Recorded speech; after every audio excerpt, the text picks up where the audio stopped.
সালামু আলাইকুম রহমতুল্লাহ। দেশ এবং প্রবাসের সম্মানিত বিবার সকল আশা রাখি আপনারা সব ভালো আছেন। আলহামদুলিল্লাহ, প্রতিকূল আবহাওয়ার মাঝে আমরাও ভালো আছি। আজকে এলাম এই দুই নৌকার যারা ফাড়া মারেন বা আপনার সিলেটি আঞ্চলিক ভাষা যারা মানে দুই মুখ যারা অর্থাৎ হাকানি আপ যারা যার অবস্থা খুব করুণ হয়। রিসেন্ট যার জ্বলন্ত উদাহরণ লাগিয়ে আমরা ব্যারিস্টার শাহজাহান উমর বীরুত্তম মনে হয় সম্ভবত তাইন তান আবার হেডাম আছে বালা। তো তাইন আবার আসুন কল্যাণ পার্টির চেয়ারম্যান বীর বিক্রম এই সৈয়দ ইব্রাহিম, তার আমি খুব ভালো হইতাম। তার প্রতি আমার আলাদা একটা সিম্পিতি আছিল। তাই আগে টকশো তোমার সুন্দর গঠনমূলক আলোচনা করতাম। তো বাড়ি হাঁটার দাড়ি আর এমপি বনিয়ে আইসি মনে হয় সম্ভবত কক্সবাজার তো এই মানুষটা শেষ বয়স আইয়া অর্থাৎ বুড়া হাল আইয়া পোল্ট্রি লইয়া আমও গেল, সালাও গেল, জনগণের ভালোবাসাও গেল, পয়লা দুইজনের হিসাব। আর একজন হইল তৈমুর আলম খন্দকার, বিএনপির একজন ত্যাগী নেতা, বিএনপির উপদেষ্টা আসলা বা চেয়ারম্যানও আসলা। তাই ত্যাগী একজন নেতা।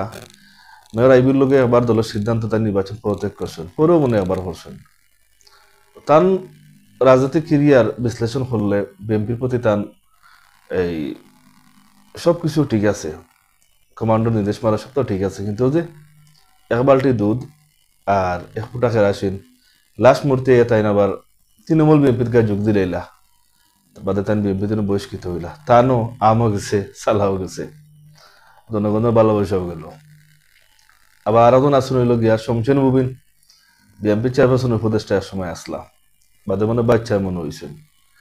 তাই আবার আবার সিলেটের মানুষ, তাই না ফলটি লইয়া তৃণমূল বিএনপির যোগ দিয়া তাই নকলতা কইলা।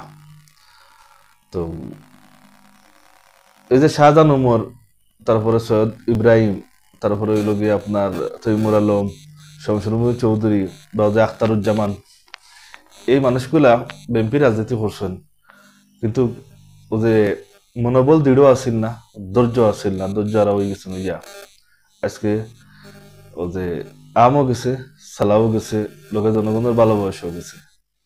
প্রত্যেকটা খাজো এটার যেটা কনক্লুশন যেটা আমি রিয়েলাইজ করলাম,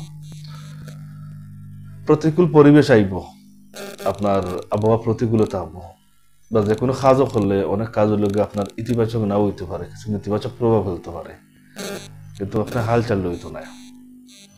যারা কষ্ট করিয়ে হইল গিয়া বিএনপির রাজনীতি যারা করছেন এবং যারা টিকিয়ে রয়েছেন লাস্ট মুহূর্তে তারাও গেইনার।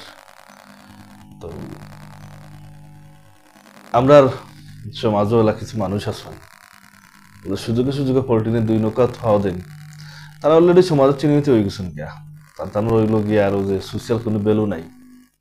তো এটা বাদ দিয়া হয় আটালি যাবো নাইলে আহানি যাবো। তো আটালি হইলে লাভ কিতা হয় মারবায় নইলে মরবায়, আর আহানি হইলে দুই মুখা মুখ, বেশিরভাগ আহানি হইলে বারে বাড়লে জনগণে পিঠা দেন, অর্থাৎ মানুষে পিঠা দেন, মারাও যায়। তো সিদ্ধান্ত নৌকা আহানি হইতা না আটালি হইতা। ভালো থাকুকা, সুস্থতা হোক। আসসালামু আলাইকুম।